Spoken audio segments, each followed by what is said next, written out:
Well,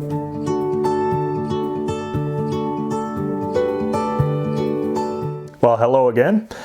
Today in this, our second to last episode in this special series on the book of Ruth, I want to return again to an idea that we talked about in the very first sermon in this entire series, that idea of the canonical placement of the book of Ruth. Specifically, I want to focus on the placement of Ruth after Judges as it appears in our Bibles. So as we think of the book of Judges, the last 3 chapters of that book are largely taken up with the story of the Levite and his concubine, and what transpires as a result of the heinous, the horrific evil that is done to the concubine along with another woman. Here I won't get into the awful details of that story, but if you care to read it, you can find it in Judges chapter 19. What I want to focus on here is the geography of the whole affair. So we have this Levite from the hill country of Ephraim, and he travels to Bethlehem in Judah in search of his wayward concubine. While in Bethlehem of Judah, the Levite experiences fine hospitality, warm hospitality from the people who have taken him in there. But then when he and his concubine begin to travel back to the hill country of Ephraim, they end up staying in Gibeah in the territory of Benjamin. And while they are there in Benjamin, they receive zero hospitality. No one will take them in. In fact, what happens is an old man from the hill country of Ephraim ends up taking them in and showing them his hospitality. But then what happens is some worthless fellows, as they are called, Benjaminites, surround that house where they are staying, and they engage in just absolutely horrific evil toward not only the concubine, but also the daughter of the old man. And the evil there just snowballs. Finally, what happens is the majority of Israel goes to war against the tribe of Benjamin, and the result is that the tribe of Benjamin is almost wiped out. The tribe of Benjamin loses 25,000 men. One of the basic points being made there in those final chapters of the book of Judges is this basic point.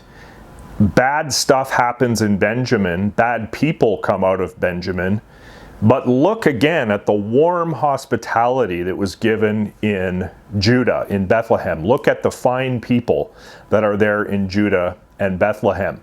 And of course, this relates, doesn't it, to the fact that David comes out of Judah and Bethlehem. It's a very pro-David sort of message, while Saul comes from the tribe of Benjamin, and we know that Saul is not the best king.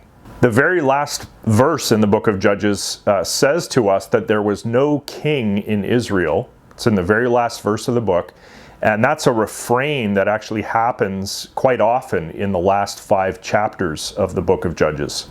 And then right after the book of Judges, we get the book of Ruth. What is Ruth concentrated on? A godly family who are centered in Bethlehem of Judah. And from this family comes the baby Obed. We looked at that just yesterday in the sermon. Obed, who becomes the father of Jesse, who becomes the father of David from Judah. With the advent of that word David toward the end of the book of Ruth and the concentration on the genealogy of David, we can look at the entire book of Ruth really as the birth narrative of David, a 4-chapter long birth narrative of King David. Contrast that with the birth narrative of King Saul, which is virtually non-existent in the Hebrew scriptures. We get genealogies that lead up to the name Saul, but no real birth narrative. Well, of course, following Judges and Ruth in our Bible, the books that come after those 2 books are the books of Samuel, 1st and 2nd Samuel, which are taken up with what? with the life story of David from Judah.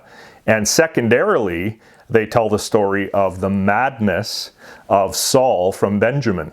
So what's the basic point here today? The point is that when we read our Bibles, we need to understand that even the ordering of the books as we have them is not simply a careless sort of thing or a happenstance sort of thing. There is a definite logic, a definite order that the compilers of the canon were thinking about. So in this example we've looked at today, again, just to review, we have Judges, those final chapters, which say to us, Benjamin bad, Judah good, Saul bad, David good. Then we have the book of Ruth, which comes after Judges, which has the birth narrative of David from Judah, this godly family that gives birth, that ends up birthing David. And then Samuel, where David rises to be the great king of Israel. Saul is a madman, essentially. Saul is not the king that Israel needed. And of course, if we go even wider to the whole Bible, who ends up coming from Bethlehem in Judah? Jesus does. And we're going to leave things there for today. Happy Bible reading. Be blessed. And Lord willing, we'll see you back here for our final episode next Monday.